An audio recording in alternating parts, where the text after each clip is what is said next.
Hi, I'm Skinny Cheeks. In this video, I'll walk you through choosing your champion points as a damage dealer in the Elder Scrolls Online. A lot of this is preference, so feel free to change the order around a bit to do it your way, but I do have a lot of combat experience in ESO, and this is what I'd recommend, so hopefully this gives you a good base to work from.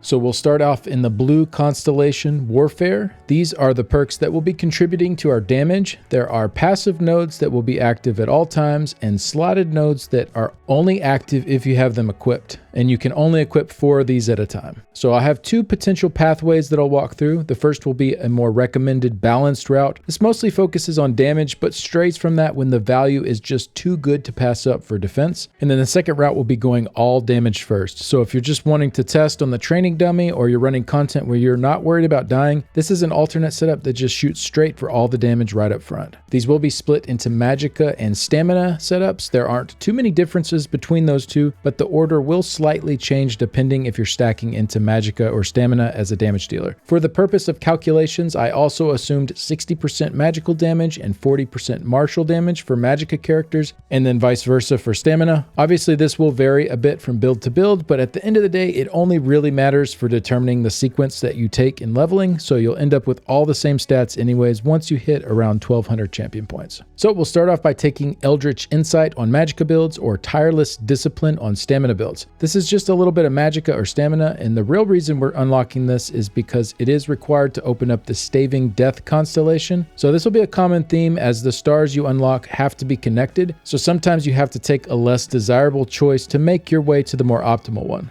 Next, we'll be taking Quick Recovery for the same reason, just a 1% boost to healing received, but it opens up the next node, which is really good. This passive is called Preparation. This only works in PvE content, but it is a massive 10% damage taken reduction at all times. This is quite a bit stronger than even the nodes that you have to slot, which require 50 champion points to unlock, and this only requires 20. So this is the main reason we're coming straight here at the beginning and just knocking this one out right away. By far the best value node in the whole Warfare tree, and at just 120 champion points, nearly all of our damage mitigation is already unlocked. Now we'll start working towards our 4 Slottables. Depending on your class, build, and scenario, these will vary, so check in with the guide that you're using for your class to figure out which 4 to choose here. If you are using my website, they are listed near the top of each of the build pages. If you're making your own build, take a bit to check out the different Slottables to see which ones might make the most sense for the route that you're going. So if the first node you're going to start with is up here on the mage's head, you will put 10 points into precision, which adds a little bit of crit chance and unlocks this section of the tree. The most common nodes here for damage are Fighting Finesse for 8% crit damage, Backstabber for 10% crit damage when flanking, and Wrathful Strikes for 205 weapon and spell damage for our offensive abilities. If you're done grabbing the Slottables here on the head, or if you're going to start with one of the 4 on the mage's hand, you'll unlock that section by going into the Extended Might tree and putting 10 points into Piercing. This passive adds in 350 penetration. For the Slottables, we have a 6% damage increase for each of these. Deadly Aim is single target damage, Biting Aura is AoE damage, Thaumaturge is for damage over time, and Master at Arms is for direct damage.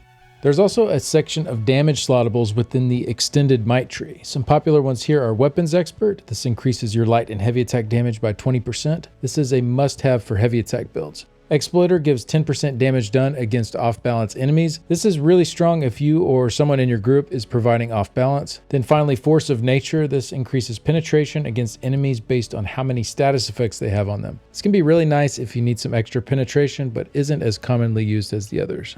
So this point in the process is where you're going to spend quite a bit of time from 120 all the way up to 780 champion points. Once you arrive here, you'll have your 4 slotted nodes, which means the majority of your damage will now be unlocked. There is some more to be gained, but it will come at a slower rate and in smaller increments than it did up to this point. From here, I'd recommend finishing off your Piercing and Precision passives. Doesn't really matter which one you do first. Piercing is slightly more damage if you do need the penetration, but can be wasted if you don't. At this level in your journey, you're probably benefiting from it more often than not though. After that, we're going to diverge again based on magicka or stamina. If you have more magical damage in your kit, so magic, flame, frost, or shock, you'll go Flawless Ritual here. If you have more martial damage in your kit, so physical, bleed, disease, and poison, then you'll go Battle Mastery. These will add extra status chance to those damage types, which can add in a pretty decent amount of extra damage. After that, you'll go War Mage or Mighty for the same reasons, for 100 weapon and spell damage to those damage types.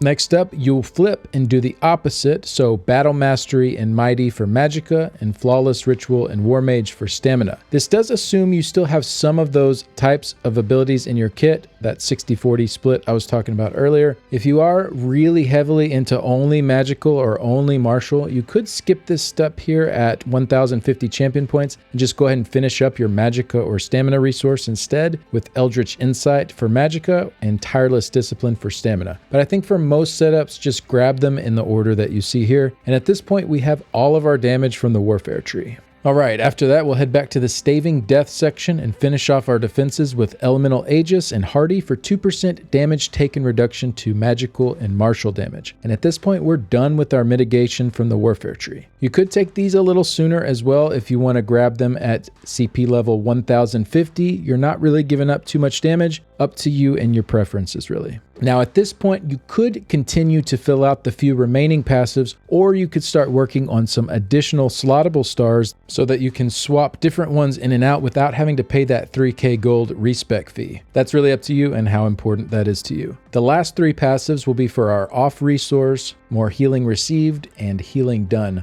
So not anything that will be super impactful, but it's still nice to finish them up and every little bit counts.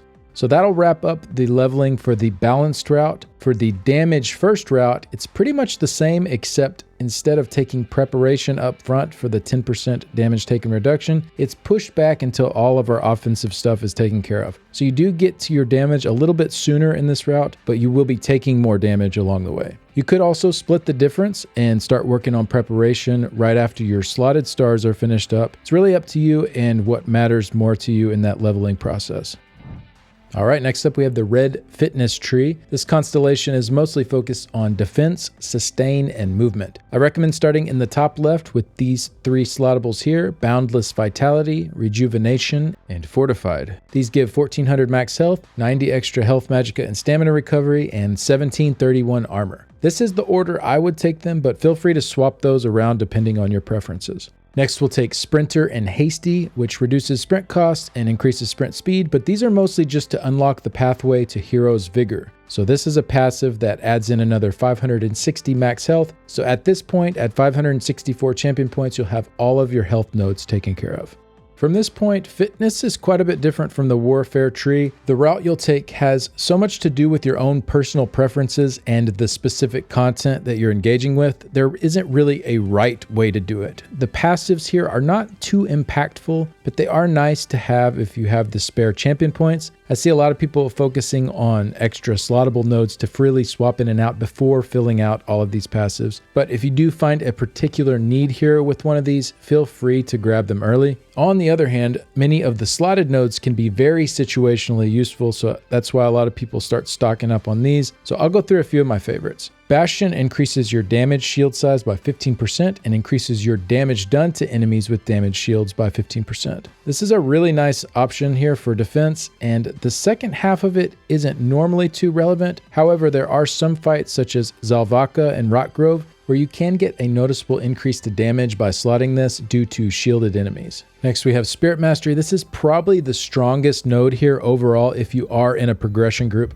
This reduces the time it takes to resurrect an ally by 33%. I can't count how many times having this has saved a group wipe. It does take a bit of investment to get all the way up to this point if you are early in your champion point progression, but I think it's definitely worth it for group play. Obviously, this doesn't have much value if you're going for no death runs or for solo play, but for everything else, this is really strong. Expert Evasion gives you a free roll dodge once every 30 seconds. This can be nice for fights that require you to roll a lot and are a big drain on your stamina pool, like Onsul in Sanity's Edge.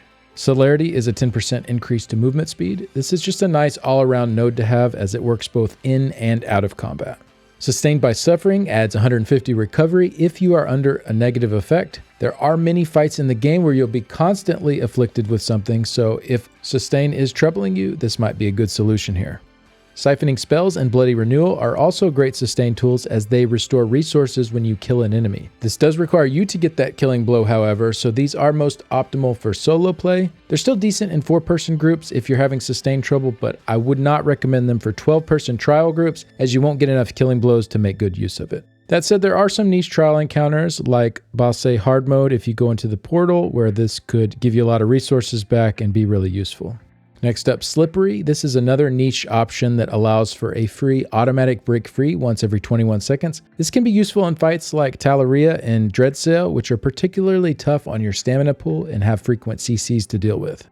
And then finally, we have Wardmaster. This reduces your damage taken by 10% while you are bracing and have a damage shield. So this doesn't increase your block damage, it increases your damage taken by that 10% while you're blocking. So it actually works against unblockable damage. I've seen some groups use this on Fallgraven in Kind's Aegis, as the instability mechanic is not blockable, but if you shield and block with this, you can take less damage from it.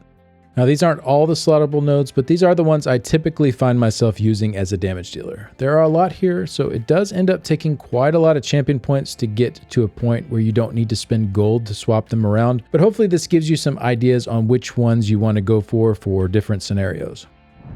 For the green craft tree, this is mostly focused on non-combat stuff. This constellation is aimed at alternate types of content such as crafting, thievery, fishing, exploration, and stuff like that. This is highly personal preference based on what types of activities you're going to be engaging with. So I'll just list a few of my favorite passives and slottables that I think are the most beneficial. But as always, feel free to go a different route if these aren't as interesting to you. For the passives, there are a few that make an impact in combat. Breakfall reduces your fall damage by 35%. This is actually pretty strong and has saved me from dying on numerous occasions. Steadfast Enchantment causes your weapon enchantments to have a 50% chance to not consume a charge. So this just makes recharging weapons a little less tedious as it slows down the rate. Then Rationer adds 30 minutes to your food or drink. This also makes refreshing those less tedious, but can save you a good bit of money too if you're using expensive food or drinks. Liquid Efficiency gives you a 10% chance to not consume your potion or poison when you use them. Another nice money saver if you are using expensive potions.